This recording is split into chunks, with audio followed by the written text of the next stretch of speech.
നല്ലവനായ സുരേഷ് ഗോപിയുടെ വോട്ട് മോഷണം. എൻ്റെ നിലപാട് BJPയുടെ വോട്ട് മോഷണമാണല്ലോ നമ്മുടെ നാട്ടിലെ പ്രധാന ചർച്ചാ വിഷയം. കർണാടകയിൽ മാത്രമല്ല, ഇങ്ങ് കേരളത്തിലും വോട്ട് മോഷണം നടന്നതിൻ്റെ തെളിവുകൾ പുറത്തു വന്നുകൊണ്ടിരിക്കുകയാണ്. തൃശ്ശൂരിൽ BJPക്ക് വേണ്ടി സുരേഷ് ഗോപി ജയിച്ചത് വോട്ടർ പട്ടികയിൽ കൃത്രിമം കാട്ടിയാണെന്നാണ് മാധ്യമ റിപ്പോർട്ടുകൾ പറയുന്നത്. തൃശ്ശൂരിലെ വോട്ടർ പട്ടികയിൽ വ്യാപകമായി RSS പ്രവർത്തകരെ അനധികൃതമായി തിരികെ കയറ്റിയിട്ടുണ്ടെന്നതിനും തെളിവുകൾ പുറത്തു വരികയാണ്. എനിക്കതിൽ നിങ്ങളോട് പങ്കുവയ്ക്കുവാനുള്ളത് പ്രശ്നത്തിൻ്റെ മറ്റൊരു വശമാണ്. സുരേഷ് ഗോപിക്ക് വോട്ട് ചെയ്യാനായി ഭൂരിഭാഗം പേരും പറയുന്ന ചില കാരണങ്ങളുണ്ട്. അദ്ദേഹം നല്ലൊരു മനുഷ്യസ്നേഹിയാണ്, നിഷ്കളങ്കനാണ്, നല്ലവനാണ് എന്നൊക്കെയാണ് അത്തരക്കാർ പറയുന്നത്.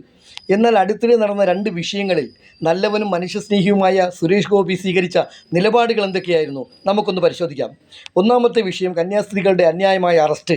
തൻ്റെ മണ്ഡലത്തിൽ ഉൾപ്പെട്ട 2 കന്യാസ്ത്രീകൾ അനുഭവിച്ച കടുത്ത അനീതിക്കും മനുഷ്യാവകാശ ലംഘനത്തിനുമെതിരെ MP ആയ സുരേഷ് ഗോപി എന്തെങ്കിലും ഒരു അക്ഷരം എതിർത്ത് പറഞ്ഞതായി നമുക്കറിയില്ല. കഴിഞ്ഞ ദിവസം വിശുദ്ധ മെത്രാൻ ബാവ ഇതിനെ പരിഹസിച്ച് രംഗത്ത് വന്നിരുന്നു. ഞങ്ങൾ തൃശ്ശൂർക്കാർ തിരഞ്ഞെടുത്ത് ഡൽഹിയിലേക്ക് അയച്ച ഒരു നടനെ കാണാനില്ല, പോലീസിൽ അറിയിക്കണമോ എന്ന ആശങ്ക എന്നായിരുന്നു മലങ്കര ഓർത്തഡോക്സ് തൃശ്ശൂർ അതിരൂപതയുടെ മെത്രാൻ യുഹാനോൻ മെലിത്തിയസ് പറഞ്ഞത്. മതേതരക്കാരായ ജനപ്രതിനിധികൾ കന്യാസ്ത്രീകൾക്ക് വേണ്ടി ശക്തമായി രംഗത്തിറങ്ങിയപ്പോൾ സുരേഷ് ഗോപി മാളത്തിലൊടുക്കുകയായിരുന്നു. അപ്പോൾ നല്ലവനും നിഷ്കളങ്കനും പാവവുമായ സുരേഷ് ഗോപിക്ക് നാം എന്തിനാണാവോ വോട്ട് ചെയ്തത്? അത് പാഴായി എന്നാണ് മനസ്സിലാക്കേണ്ടത്. സുരേഷ് ഗോപിയും ഏതൊരു വർഗീയവാദിയായ സംഘപരിവാറുകാരനും തുല്യരാണെന്നും ഇതിൽ നിന്ന് മനസ്സിലാക്കാം.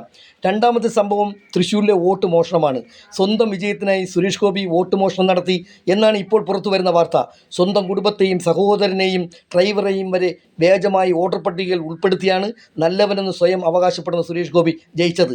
സുരേഷ് ഗോപിയിൽ നല്ല മനുഷ്യനെയും ഏട്ടനെയും കണ്ടവർ മനസ്സിലാക്കേണ്ട കാര്യം, അയാൾ പ്രതിനിധാനം ചെയ്യുന്ന തിന്മയുടെ രാഷ്ട്രീയത്തിനപ്പുറം അയാൾക്ക് ഒന്നും ചെയ്യാനാകില്ല എന്നതാണ്.